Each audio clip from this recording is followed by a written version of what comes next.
지난 3일 하나님의 은혜 가운데 또 잘 지내셨습니까? 이렇게 또 교회 이루어서 주님을 찬송하게 된 거 참 감사하게 생각합니다. 우리 7월 이제 달은 우리가 아까 기도하시는 우리 집사님께서 또 기도해 주신 것처럼 교회 가운데 여름 성경학교와 또 수련회가 있는 달이기도 합니다. 우리가 함께 한 교육부서의 행사로만이 아니라 전체 교회의 행사로 기도하는 일, 그리고 함께 후원하고 동역하는 일 잘 감당해 주었으면 좋겠습니다. 교육부서의 모든 수련회든 성경학교든 다 주제가 통일됩니다. 항상 통일돼서 진행되는데 이번의 주제는 구원입니다. 여러분 감사하게도 들어오실 때 각 부서별로 이렇게 안내했던 것 보셨죠? 주제는 다 구원입니다. 그래서 우리 교육부서에 속해 있는 모든 부서 아이들이 구원의 의미를 제대로 깨달을 수 있는 시간이 될 수 있도록 하나님께서 구원하신 은혜, 구원의 내용, 그리고 구원을 왜 하셨는지 그 구원의 목적까지라도 깨닫는 복된 시간이 될 수 있도록 여러분이 기도해 주셨으면 고맙겠습니다. 자, 우리가 지난 주에 바울 사도의 감사를 확인해 보았습니다. 사도 바울이 데살로니가 교회 성도들을 생각하면 감사가 끊이지 않는다, 그렇게 말씀을 했습니다. 두 가지 감사의 제목을 확인해 보았는데, 저들이 하나님의 말씀을 받을 때 사람의 말로 받지 아니했다. 입은 사람이 정합니다. 말은 사람이 정합니다. 그러나 그 말을 사람의 말로 받지 않고 하나님의 말씀으로 받았다. 이걸 감사했습니다. 또 하나 감사한 것은 사람의 말로 받을 뿐만 아니라 그 말씀이 그 심령 가운데 역사해서 그들의 심령과 생명과 또 그들의 삶을 변화시킨 내용들을 감사했습니다. 여러분, 말씀이 생명을 이끌고 말씀이 심령을 변화하고 삶을 변화시킨다고 할 때 우리 영혼 구원뿐만 아니라 우리의 삶의 내용과 가치가 전인격적으로 주님 앞으로 바뀌게 됩니다. 우리는 그런 은혜 앞에 성도들의 그냥 신앙생활하는 것 말고 우리가 삶의 모든 환경과 자리에서 다 하나님의 자녀로 사는 그런 자리에까지 초청을 받게 되어 있습니다. 혹시 한 2년 됐나요? 2년 전에 중직자 1박 2일이죠. 수련회 다녀오신 거 기억하실지 모르겠네요. 이천에 기독교 박물관을 다녀오신 기억 나시나요? 네. 거기 보면 기독교 유적들을 이렇게 쭉 보면서 장대현 교회, 표관함에서 여러 가지를 모형적으로 만들어 놓고 유적들, 선교사들의 소품이라 또 우리나라 쪽복음들 많이 봤죠. 근데 저거 보면서 아주 특이한 걸 하나 봤는데요. 옛날 대통령 선거의 벽보를 봤습니다. 혹시 보신 분 계신지 모르겠어요. 벽보를 보는데 어떻게 되어 있냐면 대통령 후보 이승만, 자, 뭐로 되어 있을까요? 보신 분? 장로로 되어 있어요. 장로. 보셨어요? 자, 그 다음 부대통령 후보, 그러니까 대통령 후보 이승만 장로 되어 있고, 부통령 후보 이기붕, 그분은 이제 장로교가 아니고 보니까 감리교셨던 것 같아. 그래서 권사로 되어 있습니다. 권사. 그분이 장로 노릇 잘했다, 권사 노릇 잘했다, 제가 이 말씀 드리려고 하는 게 아니고요. 그 시대는 교회에서 장로가 되고 권사가 되면 이 땅 가운데 신분이 어느 정도 정해진 사람들입니다. 거짓말하지 못하고. 그렇죠. 제가 이승만 대통령이 거짓말 안 했다 이 이야기를 하자는 게 아니란 걸 분명 언급해 두었습니다. 그 당시 장로 권사라고 하면 사회가 인정할 만한 정도로 깨끗하고 자신을 절제할 줄 아는 그런 신앙의 미덕들이 다 있었습니다. 근데 요즘 어디 나가서 장로 그러면, 또 어디 나가서 권사 그러면 여러분 이미지가 어떤지 모르겠는데 사실 그렇게 썩 좋은 이미지는 가지고 있지 않습니다. 무엇이 잘못인가? 물론 기독교인들이 많이 늘어났기 때문에 그럴 수도 있겠지만, 우리가 하나님 말씀을 받고 그 말씀을 받은 그 신앙의 영역들을 너무 종교적인 것으로 제한시켜 버렸다, 그런 생각이 들어요. 우리의 신앙의 전체의 내용들은 결국 우리의 영혼이 구원되고 변화받은 것을 중심으로 해서 삶이 변화되어야 되는 그런 은혜가 있어야 됩니다. 제가 늘 말씀드리지만, 여러분이 성경을 읽고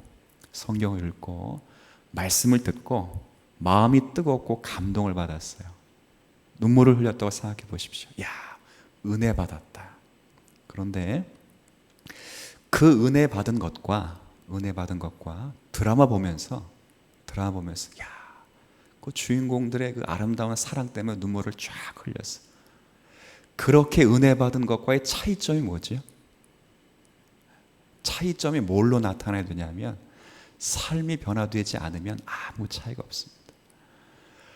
우리 하나님 말씀을 받고 그 말씀이 내게 은혜가 되고 내가 그 말씀 앞에 선다라고 말씀을 하려면, 여러분이 그 말씀 때문에 삶이 바뀌고 성품이 바뀌어야 우리가 하나님 앞에 산다 하는 그런 성도의 삶을 살아가는 것입니다. 아무쪼록 이 사도 바울은 이것 때문에 감사한 거죠. 사도 바울이 3주간의 짧은 복음 사역 기간 동안에 말씀을 전했지만, 떠나간 사역자, 도망간 사역자의 말을 하나님 말씀으로 받고 또 그 말씀을 받은 것 이상으로 그 말씀이 그 속에 역사하니까 생명이 일어나고 역사가 일어나고 삶이 바뀐 것, 이것을 인하여 감사한 것입니다. 오늘 본문에는, 우리가 읽은 본문에는 세 번째 감사와 이런 감사를 받고 있는 데살로니가 교회 성도들이 사도 바울에게 어떤 존재인지, 이 두 가지를 말씀해 주고 있습니다. 이 세 번째 감사가 여기 우리가 읽은 내용 속에 있는데요, 세 번째 감사는 고난과 핍박 속에서도 신앙을 지킨 것에 대한 감사를 표하고 있습니다. 여기 14절 한번 보십시오. 자, 14절 제가 읽습니다. 형제들아, 너희가 그리스도 예수 안에서 유대에 있는 하나님의 교회들을 본받은 자 되었으니. 자, 보세요. 지금 이 데살로니가라고 하는 지역은 그 당시로 말하면 유럽 지역입니다. 유럽 지역인데, 지금 이 교회가 어느 교회를 본받았냐면 유대에 있는 하나님의 교회들, 즉 예루살렘 안에 있는 기독교를 본받았다는 거예요. 그 예루살렘 안에 있는 기독교가 어떤 교회인데, 14절, 그들이 유대인들에게 고난을 받음과 같이 너희도 너희 동족에게서 동일한 뭘 지금 받고 있죠? 고난을 받고 있습니다. 그러니까 유대인들이, 쉽게 말해서 구약 여호와 하나님 믿고 있는 유대인들이 자신들이 십자가에 못 박혀 죽인 그 예수가 그리스도라고 믿게 되자 누구에게 핍박을 당하냐면 동일한 유대인들에게 핍박을 심하게 당하고 있었다, 그 말입니다. 그런 유와 같은 고난을 지금 누가 받고 있냐면 데살로니가 지역에 있는 성도들이 받고 있다는 거예요. 여긴 이방인입니다. 유대교를 믿지 않고 다신론을 믿고 있습니다. 여러 신들을 믿고 있고 우상을 숭배하는 그런 신전들을 가지고 있죠. 근데 그것들을 다 끊고 오직 유일하신 하나님과 그분이 보내신 예수 그리스도를 구주로 믿는다 하니까 사람들이 그들을 핍박하는 것입니다. 모질게 하고 아주 그들의 생명을 정치적으로 또 경제적으로 어려움을 주는 그런 아픔들을 겪었습니다. 여기 15절에 보니까 이런 표현들이 있어요. 15절에 유대인은 주 예수와 선지자들을 죽이고 우리를 쫓아내고 하나님을 기쁘시게 하지 아니하고 모든 사람에게 대적이 되었습니다. 그와 같은 고난을 받고 있다, 그 말이에요. 근데 15절 말씀 보면 사실 이 속에 누구도 원래 포함되어 있었냐면 이 복음을, 이 편지를 쓰고 있는 사도 바울도 포함되어 있었죠. 사도 바울이 원래 유대인입니다. 지금 유대인이죠. 그러나 유대인으로서 주 예수를 죽이는 곳에, 그리고 예수 그리스도를 믿는 자를 죽이는 곳에 항상 있었고, 그들의 공동체를 핍박하고 해치는 것이 사도 바울이 바울이 갖았던 가장 큰 비전 중에 하나였습니다. 그런 고난을 받았다고 하는 것이죠. 근데 감사한 것은 그런 고난 속에서도, 핍박 속에서도 데살로니가 교회 성도들이 고난을 묵묵히 참아냈다 그 말입니다. 참 이게 쉬운 일은 아닙니다. 우리가 지금 요한계시록을 읽고 있지만 요한계시록의 편지를 받고 있는 이 7교회를 포함하여 그 당시 교회 성도들은 단순히 그냥 예수 믿고 그냥 어떤 삶의 가치가 바뀌기 때문에 받는 그런 고난을 넘어서 목숨을 내어놓는 그런 고난을 받았어요. 황제를 신으로 섬기지 않고 황제를 하나님으로 섬기지 않는다는 죄목 때문에 옥고를 치르게 되고 자기의 목숨까지 내어놓아야 되는 그런 운명을 맞곤 했습니다. 그렇기 때문에 단순히 고난받는다를 참는다, 이것은 그냥 있을 수 있는 자리에서 조금 그냥 수고한 거겠지, 이런 수준이 아니라 많은 어려움과 자신을 포기할 정도에까지 자신을 내어드린 신앙적인 한 표현이었다는 것입니다. 물론 이런 성도들을 목회자가 만나는 것은 대단히 귀한 일입니다. 목회자도 이 땅 가운데 이제 성도들을 보면서 참 많은 어려움과 고난이 있는데 저 고난 속에서도, 인생의 어려움 속에서도 꿋꿋이 하나님을 섬기는 성도들을 보면 참 고마운 것입니다. 남편과 아내에게 참 고난과 핍박을 믿는 분들, 지금은 많이 그렇지 않지만 예전 같은 경우만 하더라도 홀로 아내가 신앙생활할 때 많은 핍박을 받았습니다. 저는 어릴 때 그런 아주머니들이죠. 어릴 때 아주머니들이 그런 핍박 때문에 남편과 어려움을 겪는 그런 경우를 많이 보았습니다. 그럼에도 불구하고 그 핍박이 찾아와도 꿋꿋이 하나님의 또 앞에 나와서 거룩한 손을 들고 주여 하는 모습 보면 참 목회자로서 눈물 나고 감격스럽습니다. 또 이뿐만 아니라 이 세상에서 진리라는 것을 가지고 살아가는 그 자리 속에서 그 진리를 지키기 위하여, 세상과 타협하지 않기 위하여, 세상에선 어려움과 또 왕따를 당할지라도 하나님 말씀 때문에 고난받는 성도들을 보면 참 귀하지요. 참 고맙고 감사할 뿐인 것입니다. 고난은 받을 때는 힘들지만 고난을 잘 참으면 그것이 성도에게 유익이 되는 것입니다. 고난이 왜 오는가 이렇게 말할 때 아마 여러 가지 이유가 있겠지만 이런 이해들이 있을 것 같아요. 그러니까 우리가 예수를 믿었어요. 그럼 예수를 믿는다는 말은 뭐지요? 예수를 믿는다는 말은 소속이 바뀌었다 그 말이거든요. 옛날에는 쉽게 말하면 세상의 자녀요, 사탄의 자녀였는데 예수를 믿는다는 것은 이제는 하늘의 자녀이고 하나님의 자녀라고 하는 소속이 바뀐 것입니다. 소속이 바뀌면 뭐가 바뀌냐면 삶의 가치와 내용이 바뀝니다. 그러니까 사람들은 그냥 눈 한번 질끈 감고 눈 감아 줄 수 있는 그런 불의 같은 것들을 예수 믿는 사람들은 절대 용인할 수 없는 그런 것들이 찾아오기도 하죠. 그러니까 그런 것 때문에 세상에서 불이익을 당하는 경우가 있습니다. 종종 그런 분들 있죠. 야, 너만 눈 감아 주면 돼. 그런데 너만 눈 감아 줘야 되는데 그 너가 바로 예수 그리스도 안에 있는 성도들이라면 얼마나 힘들겠어요. 제가 예전에 그런 말씀 드렸잖아요. 저는 일주일 동안 내내 살아도 불신자하고 만나는 경우가 거의 없습니다. 근데 여러분들은 아마 많은 경우에 불신자들과 노출된 삶을 살아가죠. 누가 더 많이 전투할, 물론 제 나름대로의 영적 전투는 또 따로 있습니다만은, 그러나 이런 이교적인 문화 속에 전투를 치르는 걸 보면 저보다 여러분들이 더 많은 불신 세력과 전투를 치릅니다. 그렇죠. 쉽게 말해서 남성 같은 경우는 술자리에 술을 안 먹어야 되고, 그렇죠. 불의하는 자리에 불의를 안 해야 되는, 쉽지 않습니다. 함께 있을 때, 예전에 제가 이제 처음 신학을 하고 친구들을 이제 만나는, 저는 동창회를 이제 안 나가는 게 아니고 못 나가다 보니까 자동적으로 끊기게 되더라고요. 한두 명씩은 연락을 하는데 동창회 모임은 거의 못 나가게 됩니다. 근데 처음에 동창회 모임을 나가니까 고등학교 때 그러니까 저를 괴롭혔던, 그러니까 저를 괴롭혔다는 게 저만 괴롭힌 게 아니라 모든 교우들을 괴롭혔던 한 친구가 있어요. 친구가. 근데 그 친구는 제가 지난번에 한번 예전에 소개했어요. 그 어머니가 권사님이세요. 신앙이 참 좋은데, 신앙이 다 좋은데 그런 가정이 있죠. 신앙이 다 좋은데 유독 누가 안 좋냐면 가장 사랑받는 아들이 안 좋아요. 신앙이 참 안 좋아요. 그래서 이제 고등학교 때를 진짜 날라리처럼 다녔고요.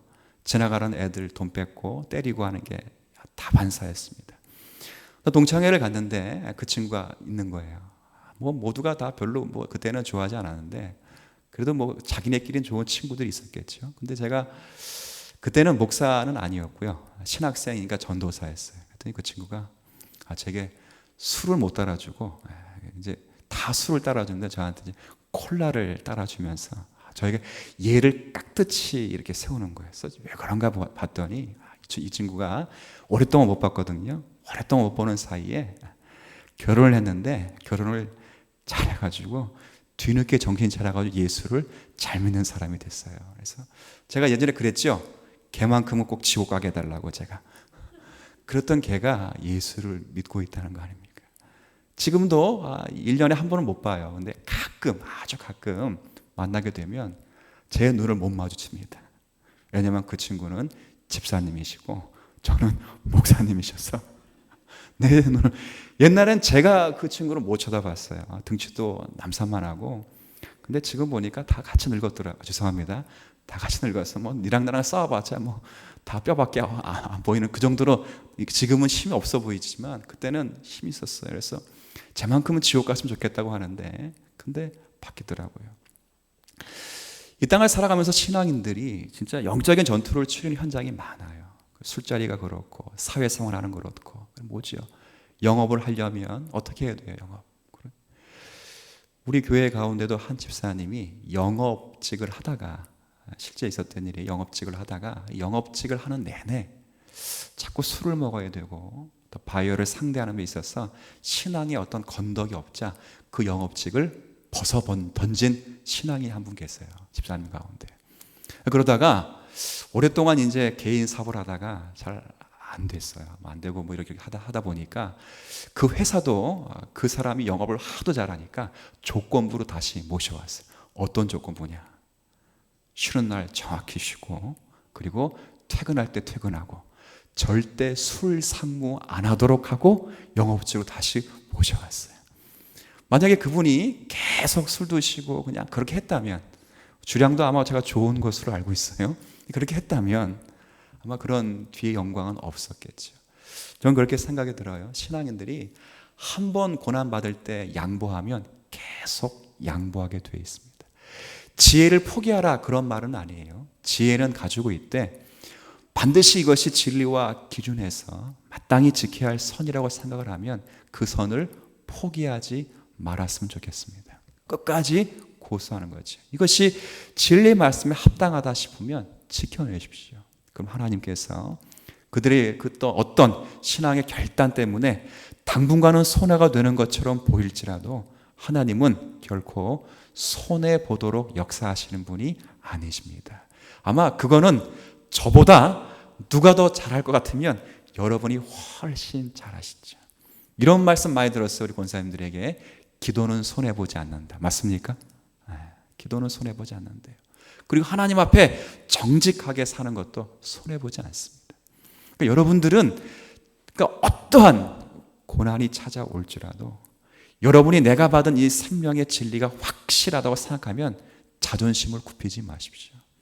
제가 그 현장에 있지 않기 때문에 제가 여러분 입장이 되어서 말씀을 못 드리지만 저는 지금 이쪽 현장에서 진리의 말씀을 미리 먼저 보고 여러분의 말씀드리는 것이니까 반드시 지켜내셔야 될 것입니다. 제 고난받는 성도 가운데, 아마 고난을 많이 받은 성도 가운데 다윗 같은 분을 보시면 참, 이분은 하나님께서 이분을 쓰시지 않았다면 이 다윗은 행복하게 살 사람일까요? 불행하게 살 사람일까요? 행복하게 살 사람이에요, 이 사람은.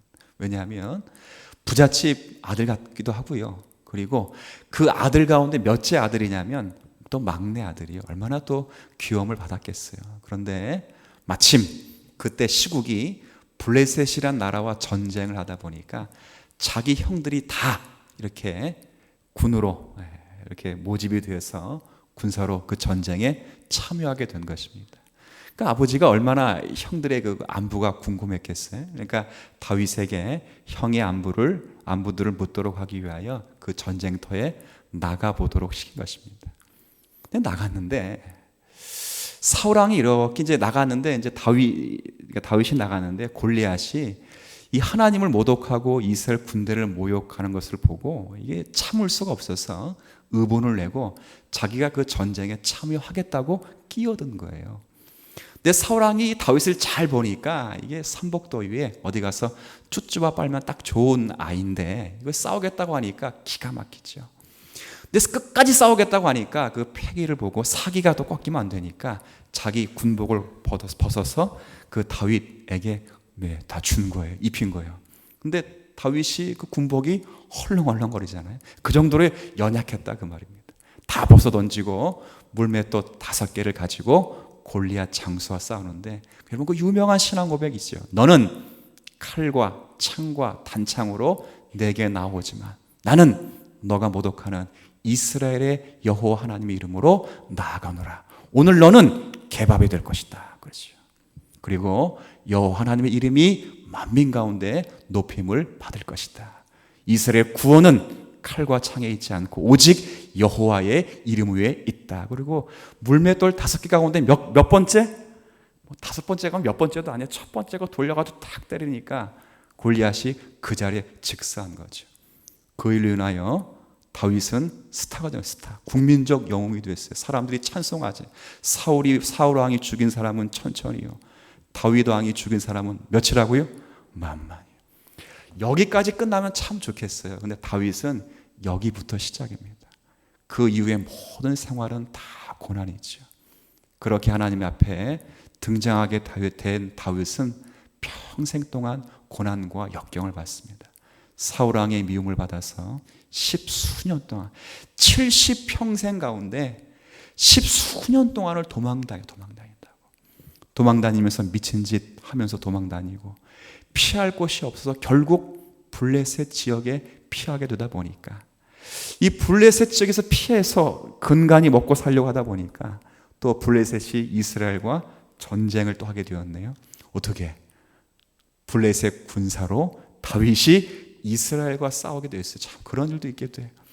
그런데 블레셋 사람들이 다윗을 모함하는 거죠. 이 친구가 골리앗을 죽인 사람이니까 이 친구 보냈다가는 블레셋 다 말아먹습니다. 그러니까 다시 돌려보내세요. 우여곡절 끝에 그 싸움에 참여를 안 했어요. 다시 시글락이라고 하는 임시 처소로 가니까 마침 또 자기 아내와 자녀들과 모든 재산들이 또 마적단에 의해서 싸그리 다 빼앗기게 된 거죠. 그러다 보니까 이제는 누가 그를 죽이려고 하죠? 그와 함께 했던 신복들이 그를 죽이려고 하게 되는 거예요. 우여곡절 끝에 왕이 되었습니다. 왕이 된 동안에 수십 년 동안 한 일이 뭐지요? 왕이 된 동안 수십 년 동안 한 일은 손에 뭐 묻히는 일 했어요? 피만 묻히는 피만. 아시겠어요? 십수년 동안 도망 다니다가 수없이 고난받다가 드디어 왕이 되었는데 수십 년 동안 손에 피만 묻혔어요. 그리고 이제 태평성대를 누릴 만큼 되니까 갑자기 그의 마음에 정욕이 부를 듯 일어나서 바세바죠. 밥을 안 먹어서 제가 지금 바세바를 범하게 된 거 아니에요. 우여 그렇게 되다 보니까 인생 또 그렇게 해서 풍비박산이도 하고 자기의 아들로부터 왕권이 참톨되는 어려움을 겪게 되고 시므의 저주를 따라서 인생의 가장 큰 밑바닥을 경험하게 되고 더 안타까운 것은 다윗 왕이 가장 크게 통곡했던 그때 자기 사랑하는 압살롬 왕이 죽어 그의 인생이 끝날 경험까지 간 거죠. 그게 다윗의 인생이에요. 그런데 그런 고난을 받고 나서 다윗이 마지막에 고백했던 신앙 고백 겸 시편의 내용이 몇 편이라고요? 시편 23편이에요. 1절만 같이 볼까요? 시작. 여호와는 나의 목자시니 내게 부족함이 없으로다. 이해가 됩니까? 이게 우리가 살아가는 신앙의 자리. 왜 그렇지요? 내 평생에 주의 인자하심과 선하심이 영원히 미치기 때문입니다. 이렇게 되어 있어요. 우리가 이 땅을 살아가면서 고난이 없을 수 없습니다. 우리는 이 고난을 통해서 하나님을 보도록 그렇게 초청된 사람들입니다. 우리가 갖는 신앙의 질서와 가치가 다르기 때문에 고난받는 것도 있지만 하나님이 의도적으로 우리가 고난받도록 하셔서 우리가 주님을 더 붙잡게 하시는 그런 길로서의 고난이 허락되는 경우도 있습니다. 누구처럼? 다윗 같은 경우가 그렇죠. 그러나 그 모든 과정이 끝난 다음에는 우리가 부를 수 있는 확실한 노래는 여호와는 나의 목자시니 내게 부족함이 없다라고 하는 고백을 여러분의 인생 가운데 고백하게 될 줄로 저는 확신합니다. 고난 피하지 마십시오. 피하지 마시고 주어진 고난이 있다면 그 고난을 통하여 영광의 면류관을 얻을 것이다라는 마음으로 진리의 말씀 때문에 받는 고난이라면 즐겨받는 성도가 되시기를 바랍니다.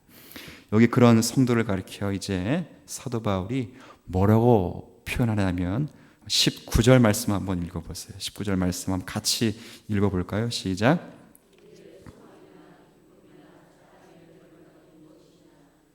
그가 강림하실 때 우리 주 예수 앞에 너희가 아니냐. 자, 이 참 재밌죠. 여러분 원래는 저와 여러분의 소망과 기쁨과 면류관은 누구셔야 돼요? 맞죠? 그렇죠. 찬송가 95장 있죠. 나의 기쁨, 나의 소망 되시며 나의 생명이 되신 주. 밤낮 불러도 그다음 뭐죠? 찬송을 드려도 늘 아쉬움 뿐일세. 그런 거죠. 그러니까 원래 우리의 기쁨과 찬송과 면류관은 예수 그리스도 뿐입니다. 근데 사도 바울은 자신의 기쁨과 면류관과 소망이 무엇이냐 말하냐면 성도라고 말하죠. 이게 뭐예요? 성도가 이 땅 가운데 사는 동안에 위로는 그 면류관과 소망과 기쁨이 예수 그리스도라면 옆으로는 이 땅에서는 그들이 바로 성도라고 하는 것이죠. 이건 목사에게 먼저는 해당되는 것입니다. 목사의 자랑이 뭐가 되어야 되겠어요? 목사의 자랑은 몇 명 목회한다는 것도 아니고요. 옛날에 목회자들이 이렇게 보면 이제 다 철없을 때 그럽니다. 지금은 그러지 않겠죠. 철없을 때 물어보면 딱 묻는 게 있어요. 너 몇 명 되는 교회에 다니냐? 제가 옛날에 그런 거 얘기 한번 있었죠. 제가 예전에 신반포 중앙교회 부목사로 있을 때 거기 어린이집과 관계된 유치원과 관계된 한 이제 성도와 관계된 이야기인데 그 교회 그분 중에 한 목사님이 대형 교회의 부목사님이에요. 대형 교회라고 하는 것은 한국에서 정말 큰 대형 교회예요. 사랑의 교회라고 하는 거기서 두 번째 되는 세컨드 되는 목사님이시라고요. 그 정도가 되면 나중에 이렇게 뭐라고 할까요? 몇천 명 되는 교회가 이미 예약된 목사님들 가운데 다 한 분이에요, 다. 근데 저는 기껏해야 7, 8명 되는 교회의 부목사고 그분은 이렇게 해요. 근데 놀라운 게 있어요. 목사와 목사끼리는 그렇게 안 하는데 사람들이 보면 누가 더 존귀한 목사처럼 보이는가 그 말이에요. 누가 더 존귀한 목사처럼 보이죠? 그분이 더 존귀한 목사. 그러지 않다는 거예요. 여러분 저하고 여기 시골에 같은 나이지만 12명, 11명, 10명, 3, 4명 앉혀놓고 있는 목사님하고 누가 더 존귀하냐 이렇게 물을 때 존귀함과 차이가 없어요. 어느 것의 존귀함의 차이가 있냐면 그 목사가 성도들을 어떻게 생각하느냐에 따라서 목사의 존귀함이 평가되어야 되지 물리적인 것이나 그가 받는 사례나 그가 받는 차 때문에 목사의 존귀함이 평가돼서는 결코 안 됩니다. 제가 지금 뭘 말하려고 하는 거죠? 목사에게 있어서 가장 큰 기쁨과 소망과 면류감이 이 땅에 있다면 바로 여러분이 되어야 되고 여러분도 이 세상에서 유일한 소망과 기쁨과 면류관이 있다면 성도의 공동체가 되셔야 된다 그 말입니다. 참 중요한 겁니다. 저는 여러분이 되고 여러분이 누가 되어야 되냐면 공동체가 되셔야 돼요. 공동체. 물론 우리 주님 사랑 교회 공동체가 모두가 이게 다 서로가 서로를 존귀 여기거나 그렇게 할 수 없습니다. 300명 정도 출석하면 그걸 못해요.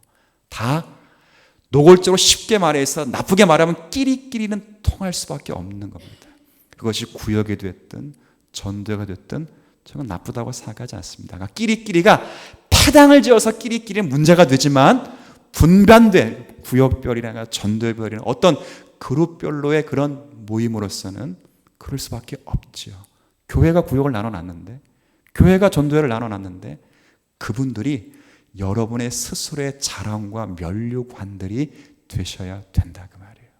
오늘 제가 여러분에게 그런 도전 의식을 좀 주었으면 좋겠습니다.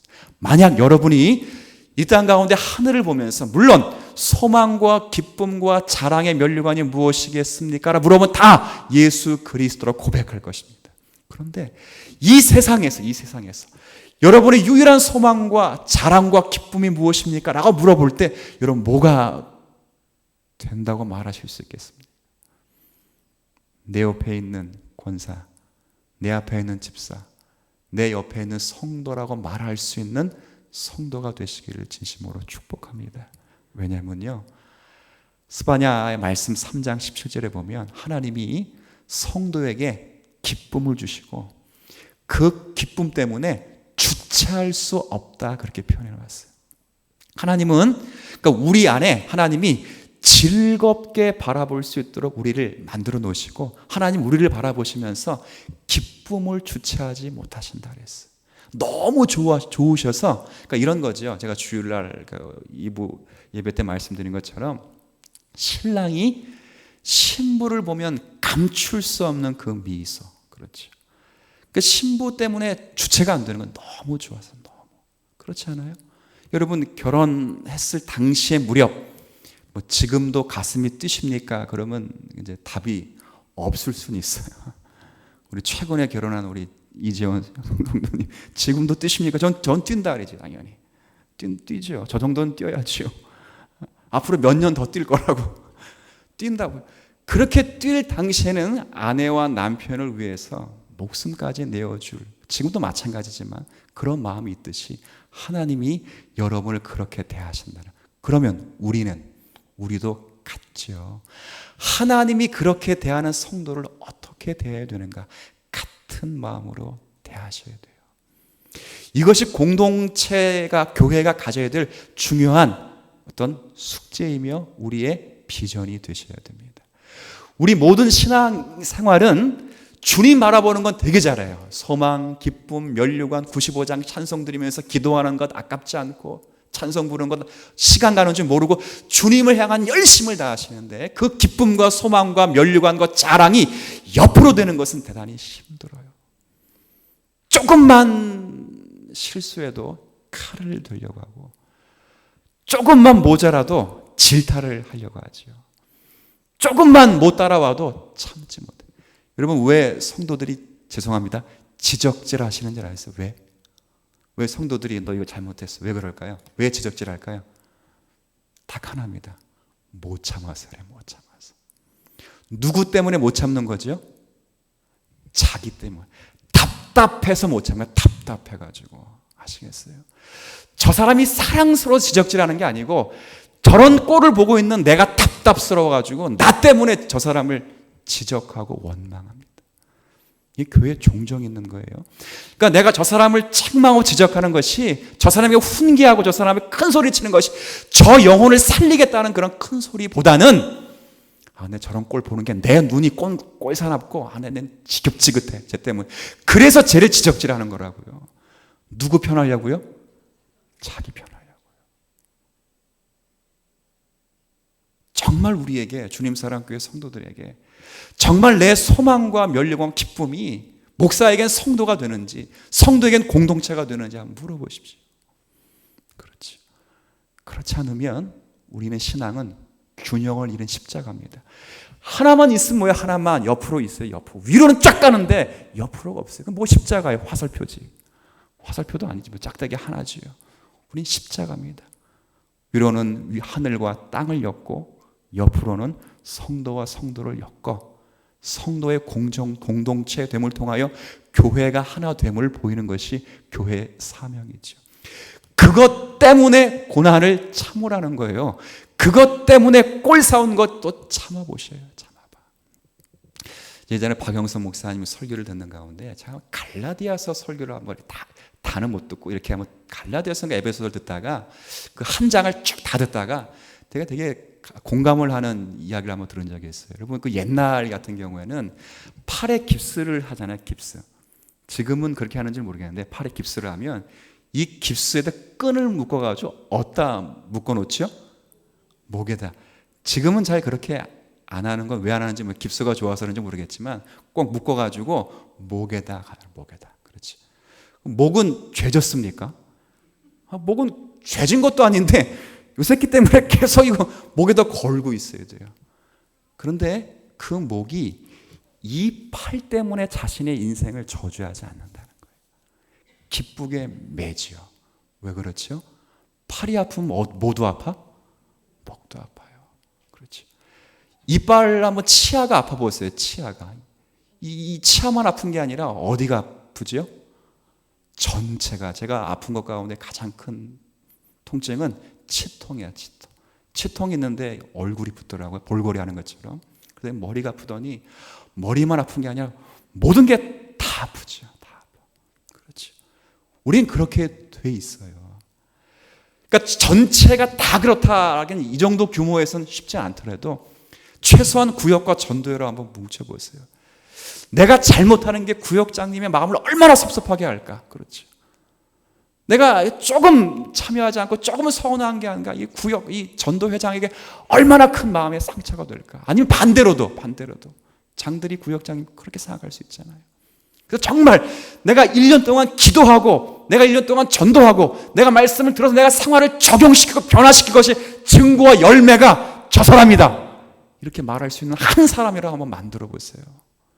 내가 1년 동안 나를 절제하고 참아서 내가 참은 그 결과로 하나님 앞에 만든 열매가 저 성도라고.